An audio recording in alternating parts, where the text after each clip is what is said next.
Welcome to the Love on the Go podcast, brought to you by Carolinas Matchmaker. I'm Laurie, and for over 17 years, I've been helping singles find the relationship of their dreams all over the Carolinas. Along the journey, I've met so many amazing professionals and experts from various fields, and I'm excited to introduce them to you. What's my goal? I want to help you look at love and relationships in a new way and to grow in your understanding of how love works.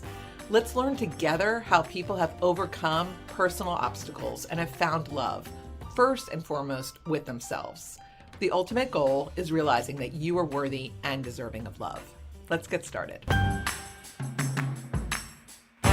Welcome to the Single Spotlight. We are welcoming Katherine. Good to see you, Katherine. Thank you. I miss you, Laurie. You're wonderful. Thank you. Katherine, why don't you tell us how old you are and if you're divorced and if you have children, what you do for a living. Tell us everything about you. Sure. I am 51 years young, and I live in Charlotte. I'm originally from New York City, born and raised in Manhattan. Lived there most of my life. I've also lived in London, Seattle, DC, over the place. Now I'm living in Charlotte. I have to admit, I'm getting the itch to move again. Okay. Where would you move to? I'm not sure. I do want to eventually start living abroad, maybe back in Europe again, in maybe Portugal or someplace like that, where there's wonderful beaches. That is a bucket list. That sounds amazing. Yes, okay. Absolutely. Yeah. Okay. And I'm single. Or I could say divorced, but that's been years already. Okay. Laurie, you're helping me with the dating, but I'm right. currently dating. I have my own business, and basically it deals with strategy and operations. So basically, my clients are all Fortune 50 companies, and so I usually come in, assess how you're operating from not only the business side, but also on the technology side, and identify how we could reduce waste and streamline all operations. And so I would work usually with the C-level suite executives or other type of leadership to build out roadmaps and different strategy identifications. And once we have that built out, then we start hiring and bringing in additional coaches, project managers, and those type of folks to help us execute on our roadmap. Okay, fascinating. And how many hours a week do you work? I think that it depends with the amount of clients I have at the time. But right now, I would say pretty much almost 50 an hour. Okay. So you're busy. And I'm sure that fitting in dating with all that, how does that go? Do you have time to be dating? I have to admit, most of the time I am working at nights and even on the weekends. I try to keep it to 50. But yes, I am dating, but not as often as I would like. I'm still, searching with Laurie's help, with your help. Yes. And normally I don't take on women for matchmaking anymore. That's something I did in the past, but Katherine had hired me in the past. So I knew what I was, I knew the challenge that I could rise to the challenge. And so I've been helping her. We're actually doing a national search for her. Yeah, thank you so much. I am so honored you took me back as a client, especially since you're not accepting any more female clients. You're the last one. and the reason being, it's a tough search. I mean, here I am looking at a beautiful woman, and she's got it all going on, every single thing. And it's hard. You're welcome. It's hard when you're working in one community for someone. So it is much easier to do a national search, because what I can do is I can tap into other matchmakers, and everybody's got fabulous men that they are working with. And so I've been sending out letters, and I I posted about Catherine on the Matchmakers Alliance secret Facebook page, and I have matchmakers coming to me and saying, I have this person, I have that person. Then I screen them out for her, and then sometimes I don't make the match. Like I just recently screened somebody out, and I was like, nope, he didn't have the right energy. He was kind of flat. I knew he wasn't the kind of guy that Catherine really wanted. So we did not make that match. Yes, you're really amazing about that. And thank you. Especially since I don't have the time, Yeah. and I'm super busy, not only with Mhm. work, but with my other activities. I'm in some team sports as well, so I Oh, just that's don't cool. have a lot of time. I'm also traveling for work, and so Mhm. I do need someone like you, Laurie, to Thank thank you you. for vetting out those folks for me. You are welcome. And sometimes what I will do if somebody comes my way that really, really, really wants to hire a matchmaker and I just can't do the job because they're focused on their communities, is I will refer them to a matchmaker, maybe in Atlanta or some, in a larger city that might be able to do the job. But in any event, it's interesting because I had a lot of times in the past, it's like a woman would hire me for matchmaking and for one reason or another couldn't make it happen, and then we would flip her to online dating and we would find people for her with online dating, and that's why I decided to just predominantly work with women with online dating, because there's something about in that heterosexual world, the old-fashioned men pursue you kind of idea that does occur with online dating. And when you flip it with the matchmaking, it can be very challenging, where there's a lot of emotions involved and people get upset if it's not a match, and it's a whole thing. And so this is just so much more successful that I have found working with online dating. But so for you, Catherine, you said that you were divorced a long time ago, yet for most of your life, you have been in long-term relationships after that divorce, correct? That's correct. Yes. Yeah. And my last relationship, we were together for 6 years, almost 7 years. Okay. So let's talk about that one. I'm curious. You're with someone for 6 or 7 years. That's a long time. Why didn't that turn into marriage, or were you just not looking for marriage at that point? What happened there? Well, he did propose and we were Okay. engaged. Okay. I unfortunately didn't feel that it was going to work out if we do take the next step. For the first 4 years, it was wonderful. Hmm. And he was seeing his son every other weekend. Okay. His son was 5 at the time when I first met him. Okay. And the last 2 years, his son started living with us full time Okay. because I hate to say this, but his mother basically abandoned him. Okay. And so he started living with us. And I wasn't against it. I felt Hmm. that, he needs to have a good home, Hmm. and living with his mother at the time just wasn't in good condition. She just Hmm. wasn't a good mother. Yeah.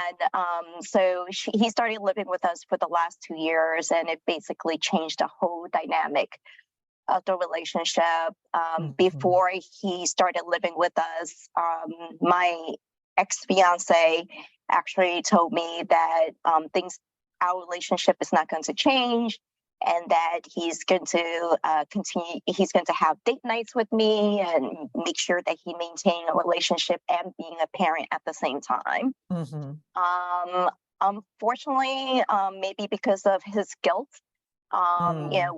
with the level of stress that his son was going through and his mother Mhm, abandoning him, mhm, I guess he felt a lot of guilt, and so he ended up paying really 100% more of his time to his son rather mhm. than building our relationship, and we end up not even having date nights. Yeah. I have to come to a place where I have to decide, should I be at the same level with this person, or should I be at this level and his son at this level instead? And And I felt that she's got one hand above the other, basically saying, who's higher up in the hierarchy of the relationship? Is it her? Is right, it the right. son? Yeah. Right. And so I was definitely below his son Hmm. in terms of priorities, and I wouldn't want to him to not to be a father. He should Of be a course. father, but Uh-huh. he should also be able to balance a relationship. And I felt that Hmm. he wasn't able to do that. Yeah. And thank you for explaining that so well, because it's not like you were saying, I should always be number one. That's not at all what you're saying. What you're saying is diversify, have time Yes. with your son, and also, carve out time for me. And it's interesting because I think that in relationships of people that get married and have kids, together, date nights get tossed out the window and people turn into parents instead of husband and wife, and the intimacy dwindles, and then years later people come to me and say, yeah, we just kind of grew apart. And that's why. It's they Yes. stopped treating their spouse as a lover, and they started treating them like a parent and as a partner, but not as a lover anymore.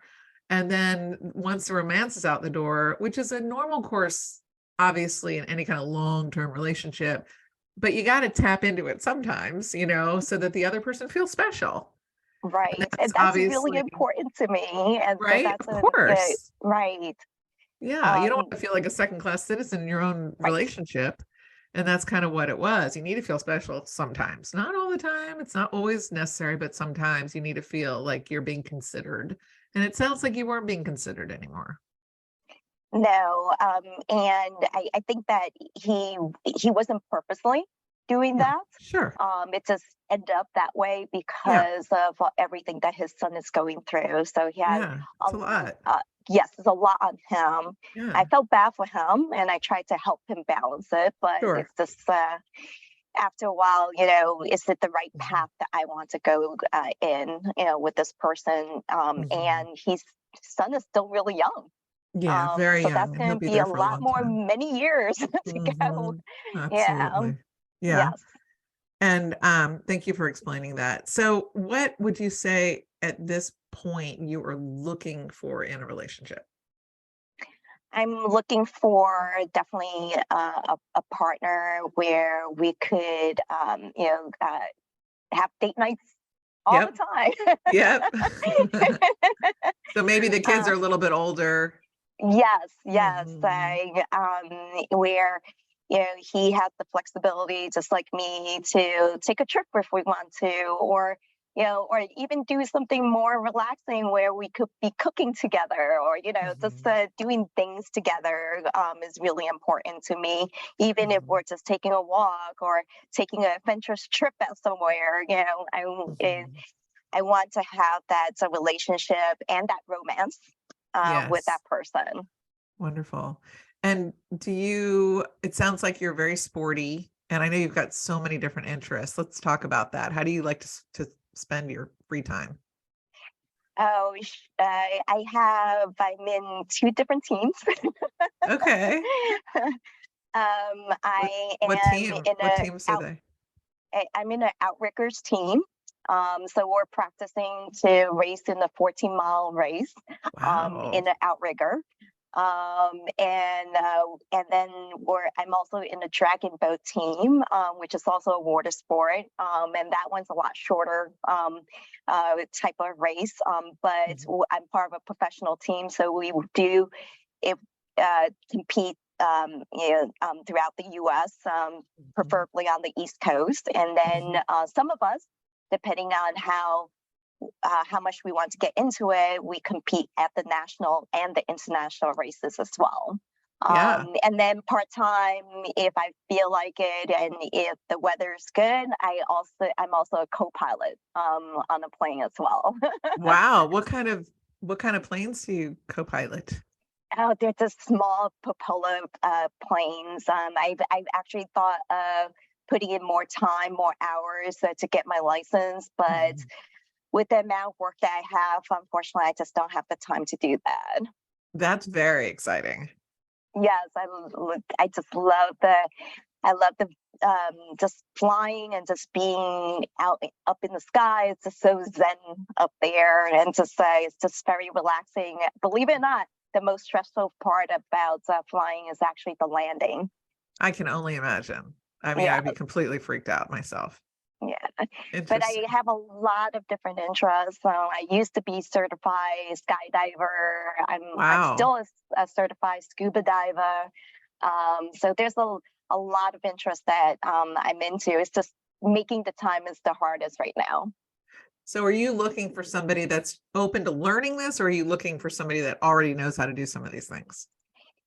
I think that, you know, if that person is already interested in all that sport, and even if the person is not certified, but the person's interested, that would be great because we could do those together. Right. But it doesn't necessarily mean that we have to do the same sports as well. Because Hmm. if he really likes golfing or whatever sport that he likes, he Hmm. could, still enjoy his sport, and I could still enjoy my sport. We don't have to be together all the Right. time. Right. It sounds like you're looking for somebody who's passionate about activities and doing things and sort of pushing the limits a little bit.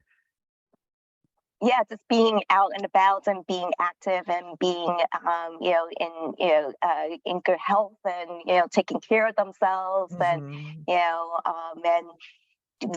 someone that's really engaging, where we could have all these amazing conversations, and it's not just about politics or worldly events or where we travel to, but also what he's passionate about. If there's a sport that he's into, I would love to hear all about that sport and what he's Hmm. into and why he loves it, and vice versa as well.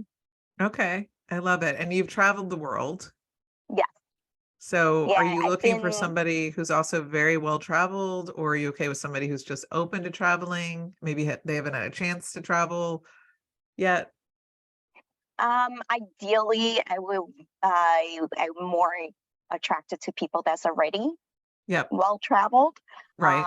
because then there's more uh, conversations that we have, Hmm. around the different type of travel and culture. Hmm. Um, Sometimes it's really hard to talk to someone that hasn't really traveled.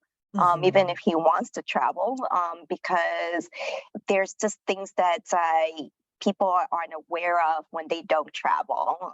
So it's Right. hard to have those type of discussion. I was talking to someone not too long ago, and I just came back from Vienna, and the entire time the person thought I was talking about Venice and Italy instead. Oh, wow. Yeah, That's very different. right, right, exactly. Okay. Okay. What do you think is the sort of the biggest challenge of dating at your age, early 50s? I think the biggest challenge is, I think that a lot of the uh, a lot of the people, especially around my age, either they have baggages already. Hmm. Not that, I think everyone has. It's just that, some have a lot more than others. Yeah. And then some individuals around my age, they might not be interested. They say that there's a lot of things that they say, Hmm. um, to go out with you, and then you find out later that he's actually married, or he's engaged, or Hmm. it's just there's a lot of players out there as well, Hmm. Hmm. and I think that a lot of people around my age, they know exactly what they want, Hmm. and which is a good and bad thing. Mm. It's a good thing that they know what they want, so they don't, if they see someone or talk or get to know someone, um, you know. Uh, More immediately, they know if that's the right person for them or not, or if that's the Mhm. person that they want to spend more time with. Mhm. Um, the bad thing about that is, that uh, they make judgment a lot faster too, Mhm. Mhm. without really getting to know the person as well. Yeah. How did you figure out when people were married and lying about their relationships? Is there like Uh, a telltale way that you have figured out if somebody is married? no, I still can't, and maybe Okay. that's another reason why I need your help, Laurie. Have you had a lot of married men come on to you? There, yes, Yeah, yes, a that lot, yes. happens. Just like Um, random encounters. Random encounters. Hmm. I travel a lot, so I meet a lot of them on the plane as well. And Hmm. just, they, and a lot of them have poker faces. You wouldn't know if they're Hmm. married or not. Right. And they're not wearing wedding bands. Yes. Hmm. Okay. Um, did you ever have a scenario where you started to date somebody and all of a sudden you find out they're married? And did Yes. you let the wife know, or how do you handle it? The most recent one was up in New York, and Hmm. because of the questions that I was asking, he finally admitted that he's actually married. Okay. And so he did fess up to me. Okay. But no, I did not go to his wife. Hmm. And I ended the relationship, but Hmm. it wasn't really a relationship to begin with because we just started to get to know each other. Okay. So it's like first date, second date kind of thing. Right. So Yeah. what were the questions that you asked? Oh, I don't remember now. We were in a jazz club, and I think we were talking about someone that he was dating, and I did ask him questions why it ended, and how long did it last, things like that. Mhm. And Mhm. I guess because I didn't stop asking those questions, he finally fessed up that he's actually married, and that's another reason why he had to end the relationship. Mm. Wow. Well, that is one good reason to end a relationship. Yeah. Horrible. Or either she found out, I don't know. He didn't give Mm. me the full detail. Yep. Yep. Yep. Yep. Okay. So, um, is there a first date that you've gone on that really sticks out in your head, either good or bad, something that's very memorable? Actually, not to build up your ego, Laurie, but Right. the first person you set me up, in the last time I hired you, I still remember him, and he's Hmm. absolutely amazing. That was like Yeah, that what, was a like great 10 first years date. ago? Yeah. Yeah. What made it a good first date or great first date? Um, it was, I don't know, I, I don't know if you could call it love at first sight, but we immediately was smitten with each other. Mm. The first time we saw each other, and we had these really deep conversation. We were in the restaurant for hours, Yeah. and we were just so engaged in getting to know each other, and we Hmm. were really into each other. Hmm. And he knew, I knew, Hmm. that this might turn out to be a really great relationship, and this is going to be a relationship that is going. We we immediately, as soon as we met, we knew that we're going to be. We had that passion with each other already. I don't know how to really describe it, but Yeah. we both of us felt that. Wow. It was like a Cupid's arrow Yeah, something like immediately. that, Yep. right? Yep. And you just kind of knew in your soul that this was a great match for you. Um, Ultimately, it didn't work out, unfortunately. So that is to say, you don't always have to have that initial huge spark for it to work out, because sometimes it doesn't work out. True, right? And so that's something to keep in mind when you're dating and meeting new people. Like, definitely give it a chance, because you never know, things can evolve. So that's fabulous. All right. And what about your worst date? My worst date, well, most recently is that person that I found out that, it turns out that he was Married. married. Ugh. And Yep. when I met him, we were actually flying to New York on a business trip. Hmm. And actually, he was flying back to New York.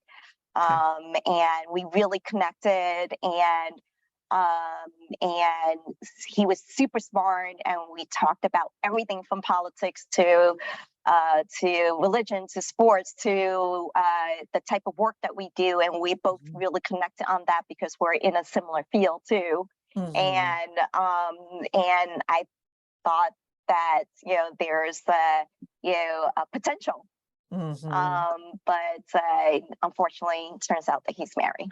Mhm. Okay. Are you, how else are you meeting people? Have you ever done the dating apps? No, I No. haven't done, no. Um, don't plan on doing any dating apps. I hear horror Yeah. stories from my friends, from other people. Mhm. I have to admit, maybe a few of them have gotten married from doing online dating, Mhm. but that's after going through many online datings before finding Mhm. that person. And I just don't want to waste the time. Yeah, it's definitely a part-time job. Yes, Yeah. yes. I mean, essentially that's what people hire us for, is that part-time job. I hear Um, that, yes, yeah. and It- majority of the time, they tell me that the pictures don't really look the same as the real Mhm. person, and their profile's not even true. Yeah, so you stay away from that. I understand. You're Asian, and how does that impact online dating for you?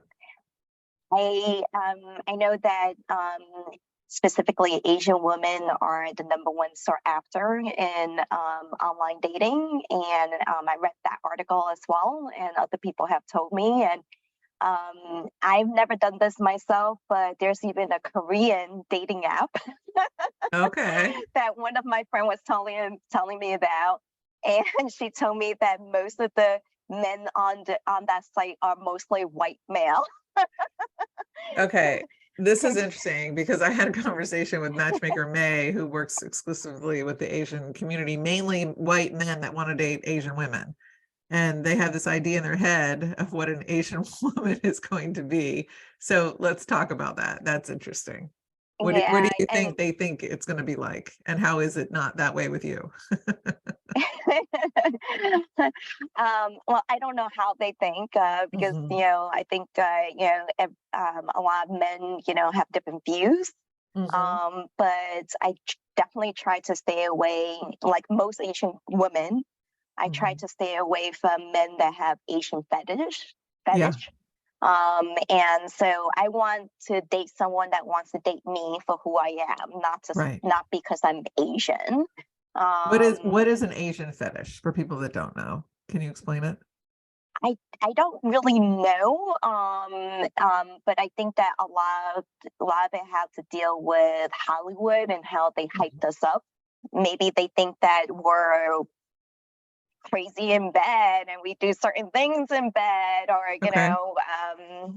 that we have amazing stamina. I don't know, but Okay. there's that aspect, and Okay. then there's some men that probably think that you know um, I'm trying to think of the Like word. subservient.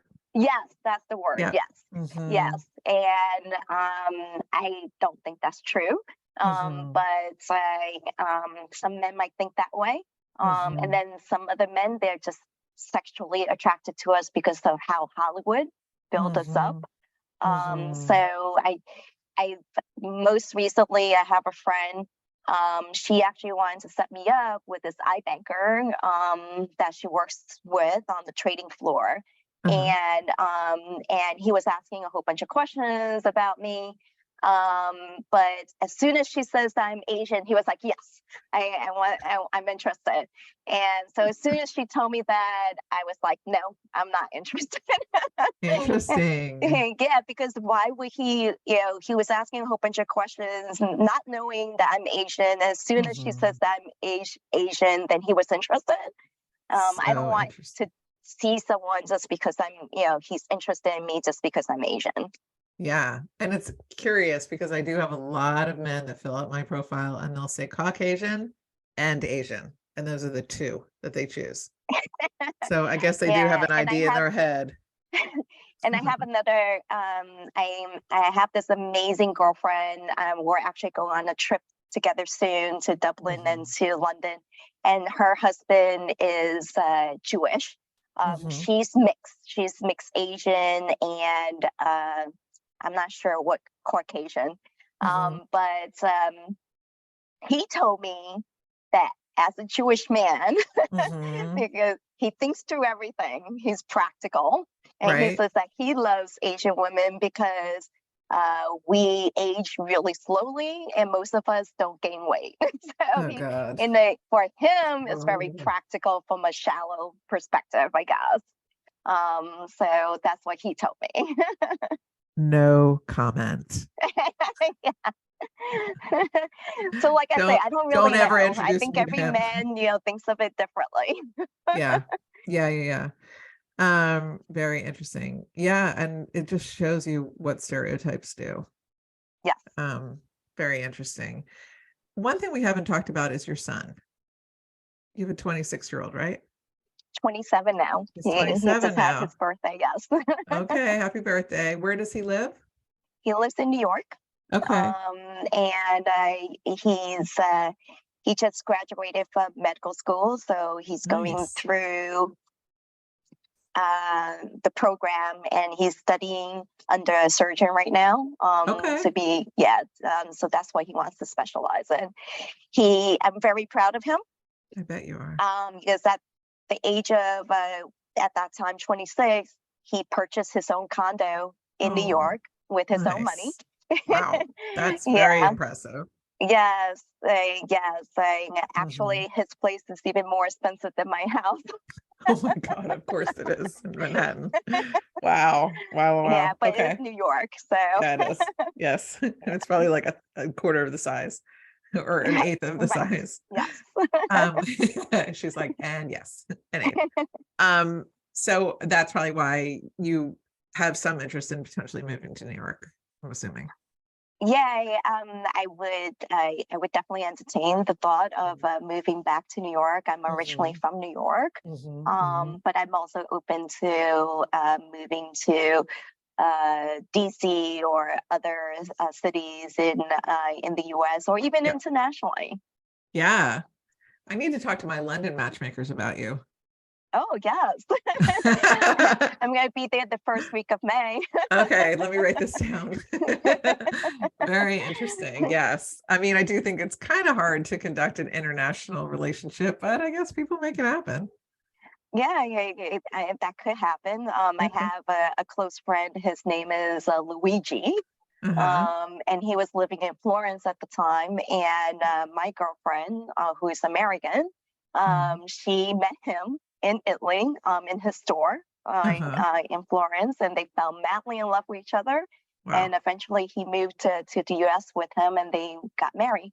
Oh, I love that. So sweet. Very good. Yeah. Well, Katherine, you are delightful.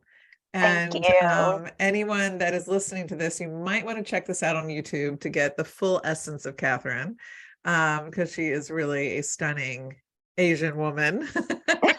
Asian American. Thank you. Let's strike that for the record. Katherine is a stunning Asian American woman. And it's really a pleasure to work with you. And I'm excited about rolling everything out. The red carpet for you, Miss Katherine. Katherine, do you have a favorite charity? It would be the Michael J. Fox Foundation. Is my father?